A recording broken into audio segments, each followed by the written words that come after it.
मुखरभोस्य मृगेन्द्र सुगर्जना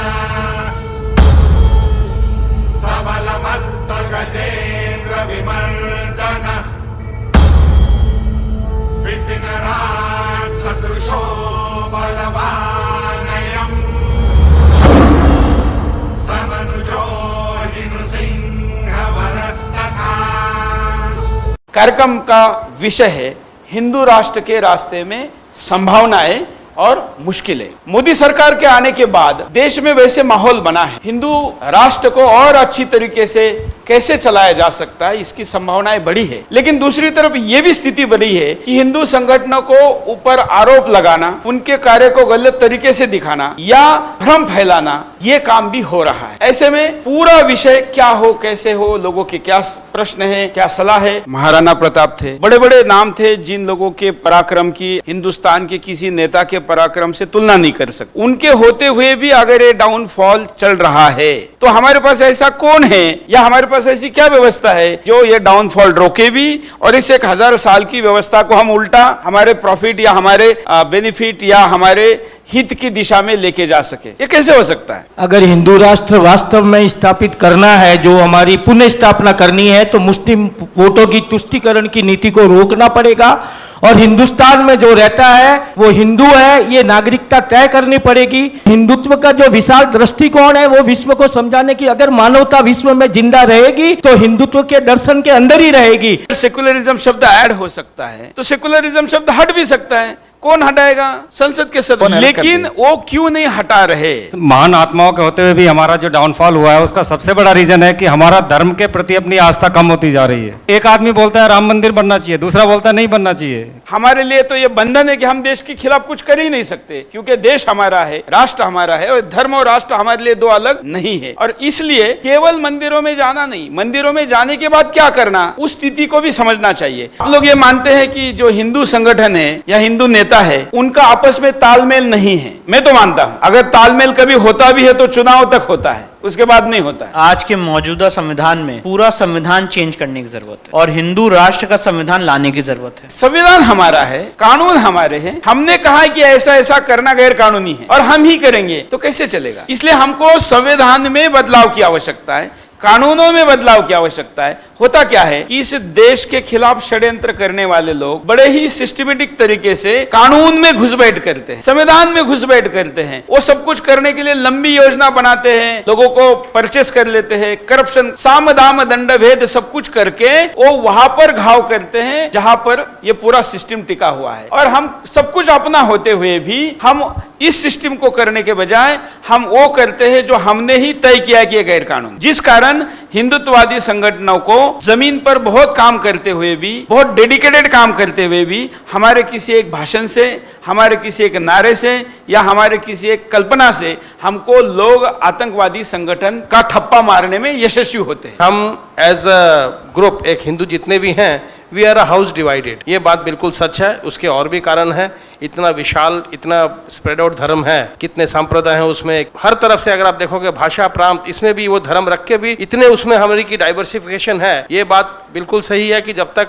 हम लोग as a force इकट्ठा नहीं होते हैं तब तक ऐसे अपनी वॉइस भी हर्ड नहीं हुई कि हम लोग जो लॉस्ट ग्राउंड है हमारा वो हम उसको रिगेन नहीं कर सकेंगे। सिस्टम में उतरना पड़ेगा। मतलब छत्रपति शिवाजी महाराज के स्टाइल की लड़ाई अभी नहीं है, अब महाराणा प्रताप जी के स्टाइल की लड़ाई नहीं है।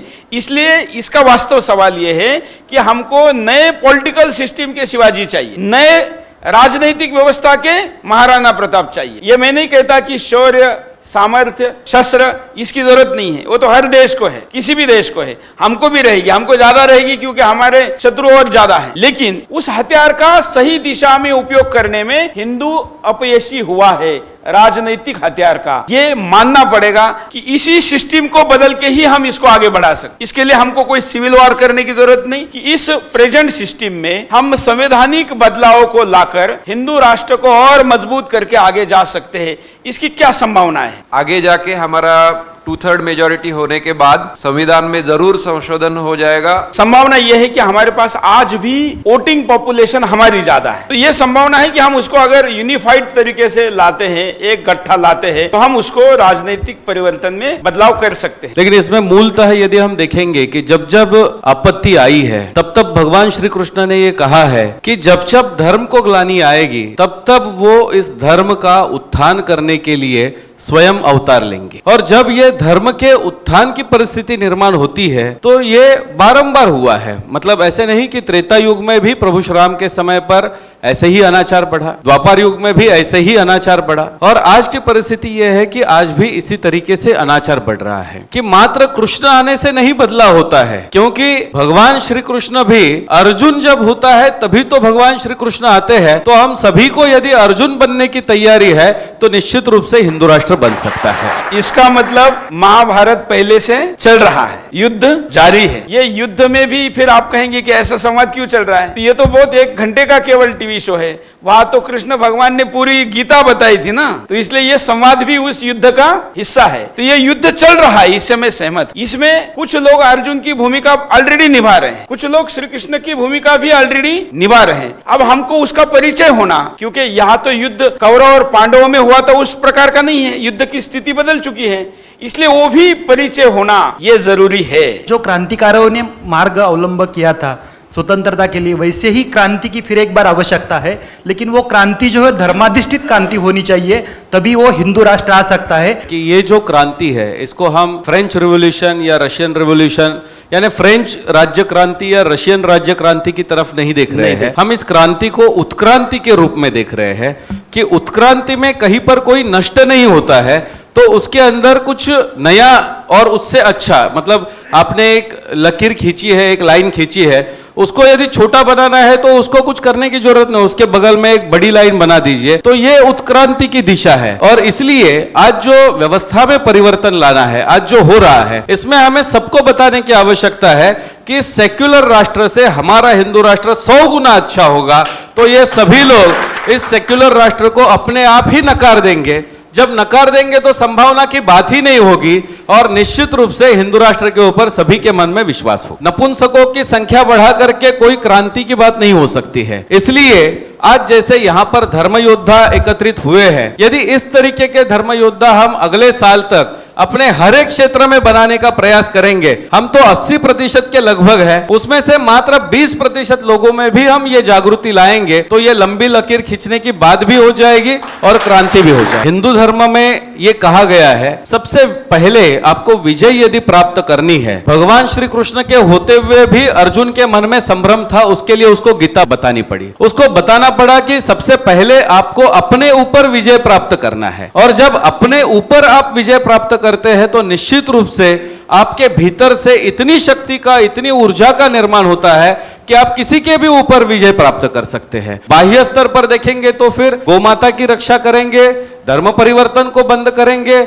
या और ये करेंगे, ये सब चीजें करेंगे, लेकिन इन सब एकमात्र चीजों से या इन सब चीजों को करने से सारी चीजों में परिवर्तन नहीं आएगा। इसके लिए सबसे पहले हमारे मन को शुद्ध करने की आवश्यकता होती है। अत्याचार, अन्याय इस देश में बढ़ा तो एकमात्र ही अवतार हुए थे भगवान शंकराचार्य, लेकिन उन्होंने 2 काम किए थे। उन्होंने एक ही समय पर धर्म की संस्थापना भी की और उसी के साथ में उन्होंने उनका विनाश भी कर दिया। फिर वो बुद्धि के आधार पर किसी का पराजय करना हो या और भी करना है, तो ये सारी चीजें उन्होंने की। तो एक जो आत्मिक रूप से एक सक्षम व्यक्ति जो होता है वो बहुत सारी चीजें कर सकता है, और हमने अपने संतों के द्वारा ये देखा है। मुगलों का आक्रमण था, समर्थ गुरु रामदास जी और समर्थ संत तुकाराम जी महाराज, उन्होंने एक छत्रपति शिवाजी महाराज को खड़ा किया। हरिहर बुक्कराय को शंकराचार्य जी ने खड़ा किया, विद्यारण्य स्वामी जी ने। तो हम ये देखते हैं कि यदि वास्तव में ये एक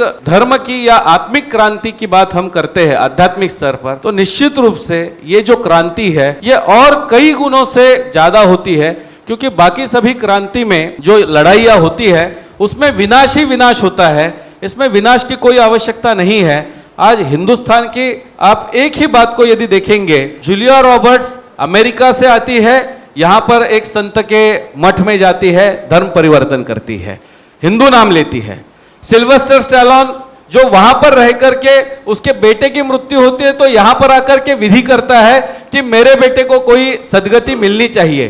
क्या हमने उनको कोई पैसा दिया? क्या हमने कोई उनको लालच दी? कुछ नहीं दिया। हमने मात्र अपने धर्म का प्रचार किया जो स्वामी विवेकानंद ने किया था। स्वामी विवेकानंद से लेकर के ये जो है ये हमारे धर्म की क्रांति है, जिसके अंदर ना पैसे की लेन देन है ना और किसी की लेन देन है। यदि हम इस स्वरूप में जाएंगे तो निश्चित रूप से हिंदू राष्ट्र साकार हो। इसका मतलब इस आज के युग में एज ए मीडिया पर्सन मैं अगर कहूं तो हमें हमारे धर्म के अच्छाई की मार्केटिंग करने की आवश्यकता है।